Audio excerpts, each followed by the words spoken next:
مهراب هم بلافاصله عصبانی میشه، دست به شمشیر میبره و میگه من همین الان رودابه رو میکشم. صبح روز بعد منوچهر سامو صدا کرد و بهش گفت حالا که انقدر دلاور هستی، الان برو کابل و اونجا رو با خاک یکسان کن.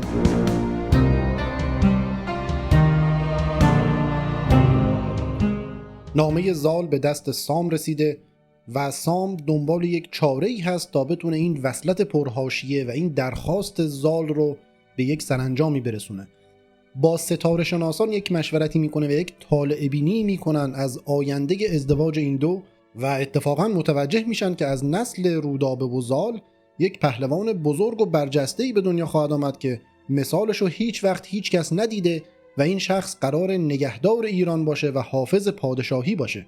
سام هم که از نتیجه طالع بینی با خبر میشه، یک نامه‌ای برای زال مینویسه، اما اشاره‌ای به طالع بینی نمیکنه و همچنان نظرش این هست که این ازدواج غلطه، اما چون بهت قول داده بودم که آرزوهاتو برآورده کنم، حالا یک تصمیمی میگیرم و صبر کن تا برگردم سیستان با هم صحبت کنیم ببینیم چی میشه. نامه سام زودتر از خود سام به سیستان میرسه و زال از محتوای اون نامه خبردار میشه. زال توی کابل همچنان با رودابه در ارتباط هست. یک زنی هست که قاصد بین این دو هست و پیامها رو بین زال و رودابه رد و بدل میکنه. زال اون قاصد رو صدا کرد، محتوای نامه سام رو بهش گفت و به همراه یک سری هدایا اون رو روانه قصر مهراب کرد تا به رودابه برسونه. رودابه هم از شنیدن این خبر موافقت ضمنی سام خوشحال شد، یک سری هدایایی به خود اون زن داد و یک سربند جواهر نشان هم به اون زن داد تا ببره به زال بده. همین که این قاصد از اتاق رودابه اومد بیرون، زن مهراب اونو دید و به نوعی موچشو گرفت. گفت تو کی هستی؟ اینجا چیکار میکنی؟ میایی میری؟ من نمیدونم تو اینجا چیکار میکنی. تو کی هستی؟ و یه جورایی دستگیرش کرد. اون زنم گفت من یک لباس فروشم، اینجا کار میکنم، یک نونی در میارم، لباس و لوازم آرایشی و اینها برای دخترت میارم و اون از من میخره. زن مهراب بهش گفت خب کو اون لباسایی که میفروشی کجاست؟ گفت همه رو فروختم به رودابه و رودابه گفت بازم لباس میخوام، دارم میرم که باز براش لباس بیارم. زن مهراب گفت خب مگه نمیگی ازت لباس خریده؟ پولش کو؟ پولی که بهت داده کجاست؟ اون زن هم گفت رودابه قرار همه پولش رو فردا بهم بده. اینجا زن مهراب کاملا شک میکنه، اون زن قاصد رو بازرسی میکنه و اون سربند جواهر نشان رو پیدا میکنه و متوجه میشه که یک داستان مشکوکی این وسط هست. اون زن قاصد رو تنبیه میکنه و خودش رو به اتاق رودابه میرسونه و با عصبانیت و با گریه یک گلایه‌ای از دخترش میکنه و چون متوجه میشه یک عشق و عاشقی این وسط هست، این سربند جواهر نشان مال یک مردی بوده و گلایه میکنه که این چه موضوعی هست که به ما نگفتی؟ ما چی برات کم گذاشتیم که به ما نمیگی؟ اون مرد کیه؟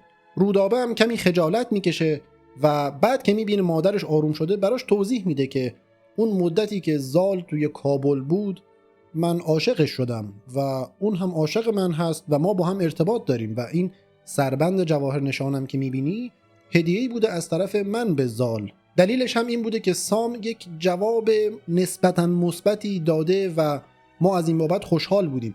این زن بیچاره هم که موهاشو کشیدی و تنبیهش کردی، این قاصد بین ما دوتا بوده. همین که مادر رودابه این جواب رو از رودابه میشنوه کمی آروم میشه، اما با نگرانی به دخترش میگه که ما داستان خانوادگی داریم، یک جنگ قدیمی بین خاندان ما ضحاکیان و خاندان منوچهر و فریدون هست. این خبر اگر عمومی بشه موجب جنگ میشه. بعد هم از اون زن قاصد یک دلجویی میکنن و روانش میکنن میره. چند ساعت بعد مهراب به قصر خودش برمیگرده و میبینه که زنش یک حالت پژمرده و افسرده‌ای داره. احوال پرسی میکنه که چی شده، چه اتفاقی افتاده. زن مهراب هم یک آهی میکشه و میگه حیف از این همه جلال و شکوهی که ما داریم قرار نابود بشه، هیچ چیزی دائمی نیست توی این دنیا، ما هم قراره بمیریم و از دنیا بریم و تمام این دارایی که داریم چه بسا به دشمنانمون به ارث برسه. مهراب هم با بیخیالی میگه خب دنیا همینه، زندگی یک چیز فانی هست و همیشه همینطور بوده، از این ناراحتی؟ زن مهراب میگه نه، چرا نمیفهمی، موضوع چیز دیگه ای هست و قضیه عشق و عاشقی بین زال و رودابه رو برای مهراب توضیح میده. مهراب هم بلافاصله عصبانی میشه، دست به شمشیر میبره و میگه من همین الان رودابه رو میکشم. اینجوری بی حیایی میکنه، اصلا همون وقتی که به دنیا اومد و ما دیدیم پسر نیست باید میکشتمش. یک اشاره‌ای میکنه به یک رسم قدیمی که توی بعضی از قبایل بوده. و بعد ادامه میده که اگر زال بشه داماد ما، منوچهر از آمل میاد اینجا رو با خاک یکسان میکنه و ما هم اصلا توان جنگیدن با اونها رو نداریم. اینجا زن مهراب میاد و اون رو کمی آروم میکنه. بعد که مهراب آروم میشه ادامه میده که هر کسی آرزو داره که زال بشه دامادش. آرزوی ما هست که دخترمون بشه عروس سام. ما مشکل شخصی که با زال نداریم، اما یک اختلاف نژادی مهم داریم و اگر این وصلت رخ بده یا اصلا خبر این وصلت به جایی برسه، یک جنگ عمومی برگزار میشه. زن مهراب جواب میده که بله درسته، اما این موضوع یک سابقه تاریخی هم داره. یک مثال مشابه هم قبلا اتفاق افتاده و اون مثال تاریخی هم این هست: فریدون که خودش ضحاک رو از بین برده بود، ضحاک حاکم اعراب بود دیگه، اول برای پسران خودش از شاه یمن خواستگاری میکنه که اون هم یک عرب بوده و احتمالاً از نژاد ضحاک بوده و بعدش هم این موضوع رو به هر حال سام میدونه و چه بسا الان خبرش به منوچهر هم رسیده. مهراب هم رودابه رو صدا میزنه تا پیشش بیاد و با هم صحبت کنن. رودابه پیش مهراب میاد. مهراب هم همین حرفا رو تکرار میکنه و میگه تو عقل نداری دختر، تو نمیدونی که ما چه داستان تاریخی با اینها داریم. ما حیوانات همدیگر رو هم میکشیم. این آخه چه انتخاب و چه عشق و عاشقی بود که سر ما دادی. رودابه هم هیچ جوابی نمیده و به اتاقش برمیگرده. حالا بریم به آمل و ببینیم اونجا چه خبره. منوچهر این خبر رو شنیده و میدونه بین زال و رودابه که از نوادگان ضحاک هست یک ارتباطی برقرار شده. یک روز که توی جمع بزرگان بود این دغدغه خودش رو به زبون میاره و میگه فریدون این همه زحمت کشید و ضحاک رو از بین برد و ایران رو از شر ضحاک خلاص کرد. حالا جهان پهلوان ما داره وصلت میکنه با خاندان ضحاک و اگر بچه‌ای از اینها بیاد و به مادرش بره و ضحاکی بشه، ما انگار ایران رو دوباره دو دستی تقدیم ضحاک کردیم. اطرافیان هم به منوچهر میگن تو خودت عاقل‌تر از همه ما هستی، هر تصمیمی که بگیری درسته. منوچهر هم پسر خودش رو میفرسته دنبال سام. یادمون هست که سام نامه رو فرستاد برای زال و خودش در راه سیستان بود و حالا میخوان سام رو دعوت کنن به دربار، اول سری به آمل بزنه بعد راهی سیستان بشه. سام هم قبول میکنه، به همراه نوذر به سمت آمل میرن. منوچهر شخصا به استقبال سام میره، اون رو روی تخت پادشاهی کنار خودش مینشونه، بزم بزرگی برگزار میکنه و در حضور تمام بزرگان احوال پرسی از سام میکنه و یک شرح وضعیتی میپرسه از مأموریت هایی که سام توی این مدت رفته بود. سام هم از جنگ مازندران میگه. مازندران اینجا با استان مازندران توی ایران فرق داره، جایی هست سمت فلات تبت احتمالاً، و تعریف میکنه که نیروهای ما در موضع ضعف بودن، دیوها به ما حمله کردن، من اونجا رسیدم و یک تنه دیوها رو شکست دادم، سپاه اونها رو در هم شکستم، دیوها رو از بین بردم. با این کار روحیه سپاه ما افزایش پیدا کرد، لشکریان ما حمله کردند، اون جنگ رو پیروز شدیم، به یک جنگ دیگه رفتیم و خلاصه شروع کرد از دلاوری های خودش تعریف کردن. حضار هم همه به وجد اومده بودن، به سلامتی سام شراب میخوردن و منوچهر هم سام رو تشویق میکرد. صبح روز بعد منوچهر سامو صدا کرد و بهش گفت حالا که اینقدر دلاور هستی، الان برو کابل و اونجا رو با خاک یکسان کن. از نوادگان ضحاک فقط همین یک نفر مونده و ما باید اونو نابود کنیم. سام هم بلافاصله گفت چشم، اطاعت، همین الان میرم. این خبر به زال میرسه. زال الان میدونه که منوچهر به پدرش دستور داده که کابل رو از بین ببره و مهراب و خانواده‌اش رو بکشه. بسیار مستعصل و افسرده میشه و میگه آقا از روی جنازه من باید رد شید اگر میخواید کابل رو نابود کنید. بعد هم با ناراحتی به سمت پدرش حرکت میکنه. اطرافیان و نگهبانان سام هم ازش استقبال میکنن و بهش این تذکر رو میدن که پدر تو از تو دلگیر و ناراحت هست. زال جواب میده که آقا اونی که ناراحت و شاکیه من هستم و اصلا اومدم اینجا که با هم صحبت کنیم، یک راه حلی پیدا کنیم.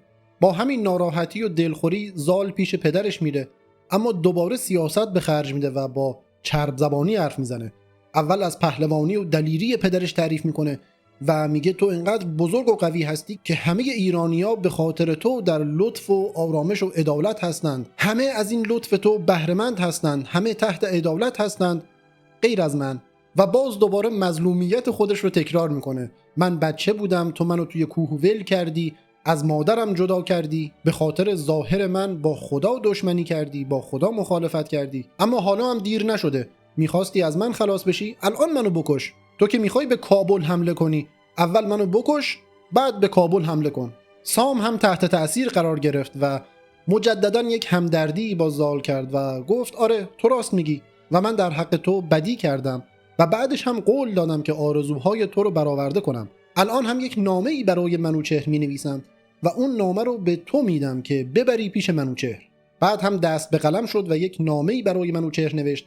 با نام خدا نامه رو آغاز کرد. بعد از اون تمجیدی از منوچهر کرد و بعد از اون هم اشاره‌ای کرد به دلاوری‌های خودش و به نوعی ادامه داستان‌های اون شب رو تعریف کرد و گفت آها یک چیزی رو یادم رفت بگم. توی اون جنگ مازندران من با یک اژدها هم جنگیدم. من اژدهاکش هم هستم. توی اون منطقه یک اژدهایی بود که از کوه هم بزرگتر بود و به خاطر حضور این اژدها آبادانی از تمام اون منطقه رفته بود و هیچ کس هم حاضر نبود با این اژدها بجنگه، جرأت نداشت. من یک نفری با گرزم رفتم و با یک ضربه اون اژدها رو کشتم و اصلا به خاطر همین به من میگن سام تک زخم، یعنی با یک زخم اون اژدها رو من کشتم.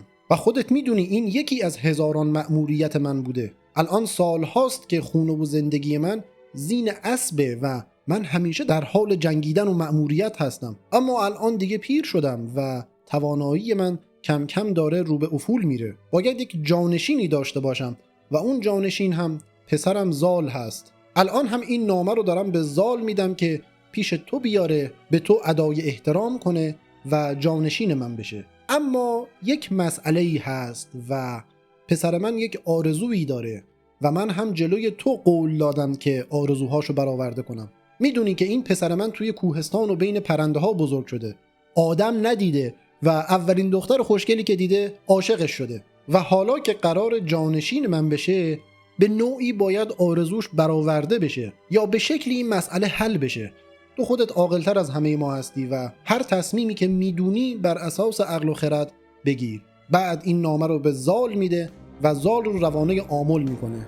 حالا باید ببینیم منوچهر چه تصمیمی میگیره.